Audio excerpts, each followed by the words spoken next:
የሚበላው ምግብ አጥቶ የማክዶናልድ ትራፊ ለምኗል። በልብ ህመም ምክንያት ደግሞ ህልሙን መተው አሊያም ደግሞ ለህይወቱ የሚያሰጋ ውሳኔ መወሰን ነበረበት። እናቱ እሱን ለማሳደግ ለሰዎች ምግብ ስታበስልና ልብስ ስታጥብ ተሰቃይታን ያሳደገችው። ዛሬ ግን በዓለም ተወዳዳሪ የሌለው ቢሊየነር ስፖርተኛ ለመሆን በቅቷል። ይህ ታላቅ ባለ ታሪክ ማን ይመስላችኋል? አዎ ክርስቲያኖ ሮናልዶ ነው። የተወለደው በፖርቹጋል በምትገኝ አንዲት ደሃ መንደር ውስጥ ነው። አባቱ በከባድ የአልኮል ሱሰኝነት የተጠመደ ሲሆን እናቱ ደግሞ ቤተሰቡን ለመመገብ ለሰዎች ምግብ በማብሰልና ልብስ በማጠብ ተሰቃይታ ነበር። ሮናልዶ ከድህነቱ የተነሳ ከወንድሞቹ ጋር እጅግ ጠባብ በሆነች ክፍል ውስጥ በአንድ ላይ ነበር የሚያድሩት። ወደ ሊዝበን ከተማ ለእግር ኳስ ልምምድ ሲገባ ገና የ12 ዓመት ልጅ ነበር። ሊዝበን ግን በቀላሉ አልተቀበለችውም። ገና በ15 ዓመቱ ልቡ ከተገቢው በላይ በፍጥነት እንደሚመታ ታወቀ።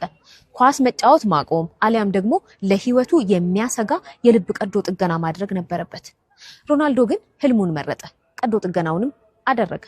ካገገመ በኋላ ወደ ሜዳ ሲመለስ ግን በተለየ እልህ ነበር። በየቀኑ ለልምምድ ከሁሉም ቀድሞ ስቴዲየም ይገባል።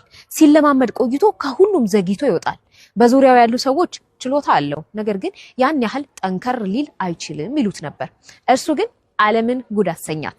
ልዩ ያደረገው ተፈጥሯዊ ተሰጥኦ ብቻ አልነበረም። ከሁሉም ቀድሞ ለልምምድ ሜዳ መግባትና ዘግይቶ መውጣት፣ በየቀኑ አዳዲስ የብቃት ደረጃዎችን የመስበርና ራሱን ሁልጊዜም ከማንም በላይ የማዘጋጀት ጥብቅ ዲሲፕሊን ነበረው። በዚህ ፍጹም በማይበገር የጽናት ሂደት በማንቸስተር ዩናይትድ እና በሪያል ማድሪድ ታሪካዊ ምዕራፎችን አሳልፏል።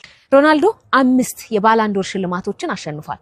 በታሪክ ብዙ ጎሎችን ያስቆጠረ ብቸኛው ተጫዋችም ነው። ከምንም ተነስቶ የመጀመሪያው ቢሊየነር የእግር ኳስ ተጫዋች ለመሆንም በቅቷል። የእናቱንም እንባ አብሷል። ሮናልዶ ሁሌም ምን ይላል መሰላችሁ? ችሎታ ያለ ጥልቅ የሥራ ዲሲፕሊን ምንም አይደለም። በህይወታችን በትጋት ከለፋን የማናሳካው ነገር ምን አለ?